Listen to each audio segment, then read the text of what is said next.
To find square root जिसकी ये symbol होती है, हमने वो चीज़ फाइंड करनी है। तो सबसे पहले हमारे लिए ये ज़रूरी है कि हमें ये पता हो कि स्क्वायर रूट होता क्या है। तो किसी चीज़ का मतलब जैसे कि अगर हम 2 ले लें, 2 multiply by 2 is equal to 4। तो जो 4 का स्क्वायर रूट बनेगा वो 2 होगा। यानी कि किसी भी चीज़ के दो सेम अगर फ्रैक्शंस हैं तो वो उसका सिंगल में स्क्वायर रूट हो जाता है। तो अगर ये 4 है और हमारे पास क्वेश्चन में है 4 का स्क्वायर रूट फाइंड करना है, तो हम क्या करेंगे कि यहाँ पे 4 लिख दिया और 4 को जो सबसे उसका छोटा जो उसका फ्रैक्शन होगा, यानी कि जो 2 है तो 2 से मल्टीप्लाई करेंगे। तो 2 टाइम 2 इज़ 4। दोबारा से 2, क्योंकि 2 का ही टेबल यहाँ पे आ रहा है, तो 1 टाइम 2 इज़ 2।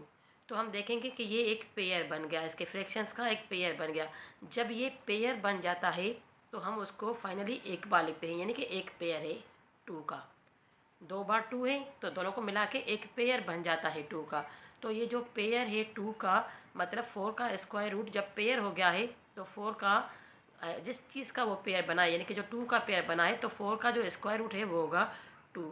तो हम कह सकते हैं कि स्क्वायर रूट या फिर under root 4 is equal to 2। तो ये तो 4 है जो कि सिंपल है, हमने फाइंड कर लिया। लेकिन इस तरह से काफ़ी बड़ी वैल्यूज़ होती हैं जो हमें फाइंड करनी मुश्किल होती हैं, तो हम आपके लिए वो बिल्कुल यहाँ पे आसान कर देते हैं। सबसे पहले हम यहाँ पे लिख देते हैं कुछ टेबल्स, जैसे 1 into 1 is equal to 1, 2 multiply by 2 is equal to 4। ऐसे ही 3 का 3 से मल्टीप्लाई करें तो 9, 4 का 4 से मल्टीप्लाई करें तो 16, 5 को 5 से मल्टीप्लाई करें तो 25, 6 को 6 से मल्टीप्लाई करें तो 36, 7 को 7 से मल्टीप्लाई करें तो ये हो जाएगा 49, 8 को 8 से मल्टीप्लाई करें तो 64, इसी तरह 9 को 9 से करें तो 81 और 10 को 10 से करें तो ये हो जाएगा 100। ये जो सारे हमने पेयर्स जो हैं यहाँ पे वो नोट कर लिए हैं, क्योंकि छोटे बच्चों को बहुत मुश्किल होती है कि ये किस तरह से फाइंड करना है। तो सबसे पहले इस चीज़ का जो कॉन्सेप्ट है वो क्लियर होना बहुत ही ज़्यादा ज़रूरी है, और अच्छा है कि बच्चे जल्द ही किसी भी वैल्यू का फिर स्क्वायर रूट आसानी से फाइंड कर सकते हैं। अब सपोज़ हम यहाँ पे कोई एक वैल्यू ले लेते हैं, जैसे कि यहाँ पे अगर हम इनमें से कोई वैल्यू लेते हैं, इनमें से हम कोई भी वैल्यू ले लेते हैं तो हम हमारे पास उसका सामने ही पेयर पड़ा हुआ है। अगर हम 64 ले लेते हैं तो 8 8 दा 64 है। लेकिन अगर हमने 64 का स्क्वायर रूट फाइंड करना है, किसी छोटे बच्चे ने फाइंड करना है, तो वो कैसे करेगा। तो हम यहाँ पे एक वैल्यू ले लेते हैं कोई सी भी, जैसे कि 64 ले लेते हैं। तो ये 64 हमने ले ली यहाँ पे। तो हम क्या करते हैं, सबसे पहले इसके जो छोटे छोटे फैक्टर्स हैं वो लेते हैं जो उसको मल्टीप्लाई करें। तो हम जानते हैं 64 सब बच्चे जानते हैं कि ये एक इवन नंबर है, और जो भी इवन नंबर होता है उसको 2 से डिवाइड कर सकते हैं। क्योंकि 2 छोटा है सबसे, तो बेहतर रहता है, बच्चों को टेबल भी 2 का आसानी से आ जाता है। तो यहाँ पे अगर हम टेबल ले लें, 3 टाइम 2 6, 2 टाइम 2 4, तो मतलब 2 का टेबल 3 टाइम 6 आया और 2 का टेबल 2 टाइम 4 आया। इसी तरह दोबारा 2 का 1 टाइम 2 इज़ 2, ये 3 है तो 1 बच जाता है हमारे पास, जो कि यहाँ पे चला जाएगा तो ये 12 हो जाएंगे। तो ये 6 टाइम 2 12। इसी तरह तो 16 को अगर हम 2 से डिवाइड करें तो ये 8 टाइम 2 इज़ 16। उसके बाद 2 को 8 को 2 से 4 टाइम, 4 को 2 से 2 टाइम, और 2 को 2 से डिवाइड करें तो 1 टाइम 2 हो जाएगा। तो हम देख सकते हैं यहाँ पे 2 का एक पेयर है, ये 2 का दूसरा ये 2 का दूसरा पेयर है, और ये 2 का तीसरा पेयर है। यानी कि टोटल जो 2 के हैं, एक पेयर ये रहा, दूसरा ये यहाँ से यहाँ तक, और तीसरा ये यहाँ से यहाँ तक, यानी कि 2 के टोटल 3 पेयर्स हमारे पास आ गए हैं। तो हम यहाँ पे लिखेंगे 3 time 2, 2 multiply by 2 multiply by 2 is equal to 2 to the 4 and 4 to the 8। तो ये जो 8 आ गया ये हो गया 64 का। 64 अगर स्क्वायर रूट में है तो उसका सॉल्यूशन है 8, यानी कि 8 8 द 64, जैसे कि हमारा यहाँ पे लिखा हुआ है 8 8 द 64। अब हम देख सकते हैं हमारे पास एक बड़ी वैल्यू है 15129। अब हम यहाँ पे 3 का टेबल लगा रहे हैं, लेकिन हमें ये नहीं पता कि ये 3 से डिवाइडेबल है भी डिविजिबल है भी या नहीं है। तो उस वजह से हमारे पास एक और तरीका है, वो क्या है कि हम यहाँ पहले इसको पेयर्स बनाते हैं।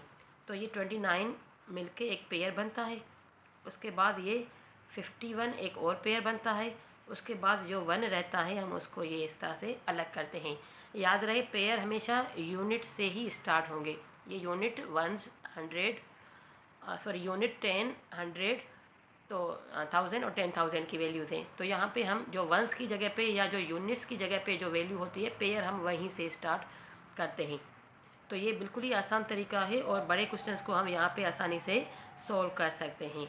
तो उसके लिए हमने क्या करना है, सबसे पहले हमारे पास 1 है, सिर्फ 1 है, क्योंकि 1 अलग हो गया है, 1 का कोई पेयर नहीं बना, 1 अलग है, तो हम 1 से ही स्टार्ट करते हैं। तो हम देख सकते हैं कि ऐसी कोई वैल्यू जिसको अगर हम टेबल उसी से मल्टीप्लाई करें तो 1 आए तो हम ऐसी वैल्यू लेंगे। अब हम यहाँ पे अपने चार्ट में देख सकते हैं, तो ये जो 1 है 1 × 1 = 1, तो हम यही 1 लेंगे यहाँ पे।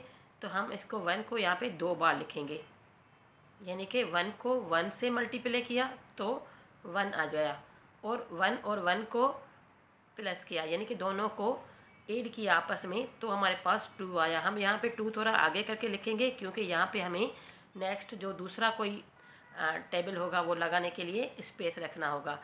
तो अब हम देख सकते हैं 1 में से 1 माइनस हो गया, तो ये दोनों आपस में कट हो गए। अब हमारे पास जो दूसरी वैल्यू है वो है 51, तो हम नीचे पूरा पेयर लेके आएंगे 51 का। अब यहाँ पे 51 है और यहाँ पे 2 है, तो हम यहाँ पे एक ऐसी वैल्यू लगाएंगे जिसको अगर हम 2 के साथ मल्टीप्लाई करें तो हमारी जो वैल्यू आए वो या तो 51 हो या फिर 51 से थोड़ी छोटी हो। ज़्यादा छोटी नहीं ले सकते, जैसे हम अगर यहाँ पे 1 लिख दें, यहाँ पे 1 लिख दें तो यहाँ पे 21 हो जाएगा। 21 और 1 यानी कि 21 को 1 से मल्टीप्लाई करें तो 21 आ जाएगा, लेकिन हम ये यहाँ पे नहीं लिखेंगे और ना ही हम इस 1 का सोचेंगे कि इससे कोई वैल्यू मैच करनी है। तो हम उससे बड़ी थोड़ी वैल्यू लिखेंगे, जैसे कि हम अगर यहाँ पे 2 लिख दें तो ये 2 और ये 2, यानी कि ये हो जाएगा हमारे पास 2 to the 4 और 2 to the 4, तो थोड़ी ही छोटी जा रही है ये वैल्यू इससे एक। तो अब हम अगर 51 से 44 माइनस करें तो हमारा आंसर आता है 7। 54 करें तो ये हमारे पास आ जाएगा 7। उसके बाद यहाँ पे इन दोनों चीज़ों को अब दोबारा से हम ऐड कर देंगे, यानी कि 2 + 2 4 हो जाएगा और ये जो 2 है वो हमारे पास सेम रहेगा। अब हमारे पास एक और पेयर रहता है 29, तो हम उसको नीचे इस तरह से लेके आएंगे 729। उसके बाद हम यहाँ पे एक और वैल्यू लेंगे क्योंकि अब हमारा ये आखिरी पेयर है, उसके बाद यहाँ पे कोई पेयर नहीं है, तो हम यहाँ कोई वैल्यू ही नहीं है, तो हम कोशिश करेंगे कि ऐसी वैल्यू लें जिसके आखिर में 9 हो, यानी कि जिसको उसी से मल्टीप्लाई करें आखिर में 9 हो, तो हम ऐसी कोई वैल्यू लेंगे ताकि जो हमारा आंसर है वो पूरा इससे मैचिंग में हो, रिमाइंडर ना बचे। तो उसके लिए हम यहाँ पे टेबल में अगर देखें तो 1 × 1 = 1, 2 × 2 = 4, 3 × 3 = 9, तो हम यहाँ पे पहले 3 रख के ट्राई करेंगे। इसमें ये होता है कि 1-2 बार हमने टेबल रख के ट्राई करने होते हैं, फिर जो फाइनली हमारा आंसर से मैच होता है हमने वो कंफर्म करना होता है। तो बेहतर रहेगा पहले हम पेंसिल यूज़ करके ऐसे टेबल लगा के ट्राई करें, उसके बाद जो हमारा आंसर से मैच हो रहा है, सॉरी क्वेश्चन के साथ वैल्यूज़ के साथ जो मैच हो रहा है वही हमारा आंसर बन जाए।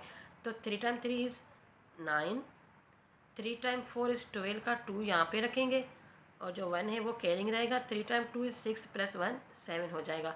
तो 729 और 729 यानी कि यहाँ पे 0 आ जाएगा, सारी वैल्यूज़ ख़त्म हो जाएगी, रिमाइंडर हमारा 0 बचता है। तो हम देख सकते हैं यहाँ पे अब हमारे पूरे जो है फैक्टर्स आ गए हैं।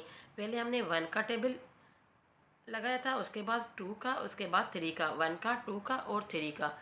तो हम कह सकते हैं कि इसका आंसर है 1 2 3, यानी कि 15,129 अगर स्क्वायर रूट में है तो उसको सोल्व करने के बाद हमारे पास आंसर है 1 2 3।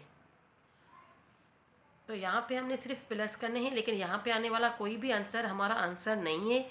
इसको हम सिर्फ अपनी ज़रूरत के हिसाब से टेबल रखते हैं, लेकिन जो आंसर होगा हमारा वो यहाँ पे होगा और वो वही होगा जो हमने यहाँ पे टेबल यूज़ किए हुए होंगे।